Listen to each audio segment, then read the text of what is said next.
Hello everyone, আমি সংকলিতা চলে এসেছি নতুন একটা ব্লগ নিয়ে। তো কিছুদিন আগে কোনো একটা উইকেন্ডে আমরা চলে গেছিলাম একটা মনেস্ট্রিতে ঘুরতে। সেই ভিডিওই তুলে ধরলাম আপনাদের সামনে। তো ঘড়িতে এখন বাজে ওই 1:30টা মতো। আমরা বেরিয়ে পড়েছি। বাড়ির সামনে মেট্রো স্টেশন দিয়ে মেট্রোটা ধরবো। এই সময় লাগবে মোটামুটি 20 মিনিট মতো।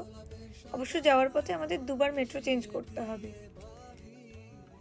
এখানেও না মেট্রোর রুটগুলো সব ওই গ্রিন লাইন, ব্লু লাইন এইভাবেই সেট করা, যেমন আমাদের দেশে থাকে। তো প্রথমে আমরা গ্রিন লাইন ধরে কাওলুনটং চলে গেলাম।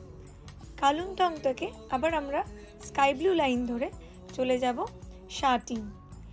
এখানেও যেমন আমাদের দেশের সিস্টেমটা লাস্ট স্টপ অনুযায়ী আমরা আমাদের ট্রেনগুলোকে ডিসাইড করি যে কোন দিকের কোন মেট্রো ধরবো, এখানেও ঠিক সেইভাবেই আমাদের মেট্রো ধরতে হয়। আমি এখনও খুব একটা সড়গড় হতে পারিনি ঠিকই, তবে শিলাদিত্য রোজ দিন মেট্রোতেই যাতায়াত করতে হয় বলে ও সব ভালোই বুঝতে পেরে গেছে এখন। আর তাছাড়া এখানে একটা সুবিধা আছে যে এখানে যে অ্যাপটা ইউজ হয় ওই অ্যাপটা দিয়ে সমস্ত রুট বলা থাকে, ওখানে কনফিউশনের কোনো ব্যাপারই নেই, হাতে মোবাইলটা থাকলেই হলো। এই বলতে বলতেই পৌঁছে গেলাম শাটিন। এই মনেস্ট্রিটা শাটিনেই অবস্থিত। মেট্রো স্টেশন থেকে বেরিয়ে একটা গ্রাম, নাম পাইতাও ভিলেজ। তো সেই রাস্তা বরাবর এগিয়ে যেতেই দেখতে পেলাম মনেস্ট্রিতে যাওয়ার রাস্তা। আমাদের মতো অনেকেই যাচ্ছে, বেশ ভালো লাগছিল ওয়েদারটা ওখানে। আর এই যে স্ক্রিনে এখন যে বিল্ডিংটা দেখতে পাচ্ছেন, এটা এখানকার একটা গভর্নমেন্ট অফিস। কি সুন্দর না? আর ওই পাশে ওটা একটা মল।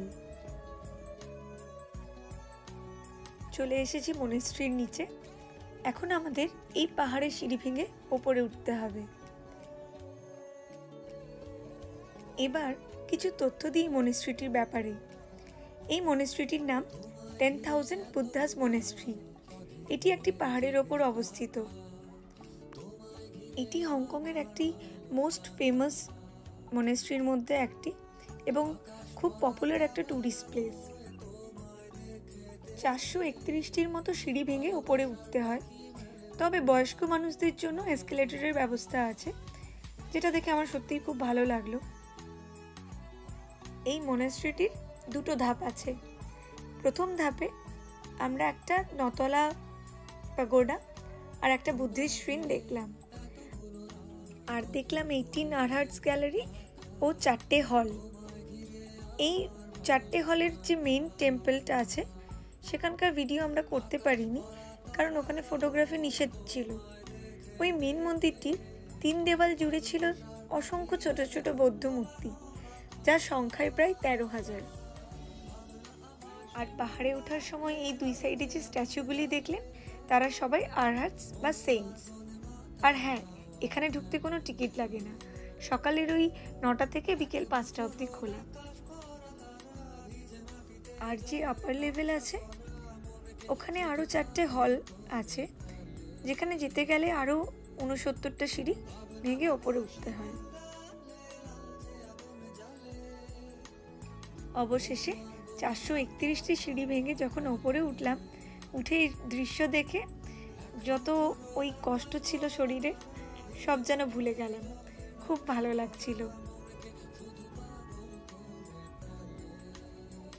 ওখানে অনেক বৌদ্ধ ধর্মাবলম্বীদের দেখলাম, যারা নিজেদের মতো করে স্মরণ করছিলেন তাদের দেবতাকে। তাই সেখানে গিয়ে ছবি তুলে আর তাদের বারবার বিরক্ত করিনি, দূর থেকেই ছবি তুললাম। হয়তো তোলা যেত, অনেককে দেখছিলাম গিয়ে ছবি তুলছিল, কিন্তু আমরা আর যাইনি ওখানে। বাস চারিপাশটা ঘুরে ঘুরে দেখছিলাম, খুব ভালো লাগছিল।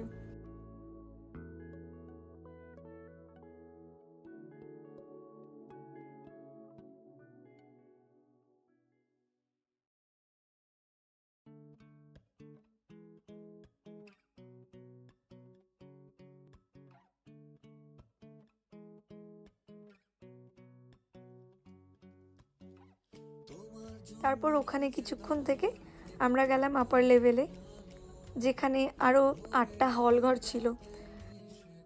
ওখানেও ভেতরে কিছু ফটো বা ভিডিও নিতে পারিনি, ফটোগ্রাফি নিষেধ থাকায়। তো চারিপাশটা ঘুরে দেখছিলাম নিজেদের মতো করেই। উপরটা বেশ ফাঁকা, জানেন, খুব ভালো লাগছিল। নিচে একটু লোকজন বেশি ছিল।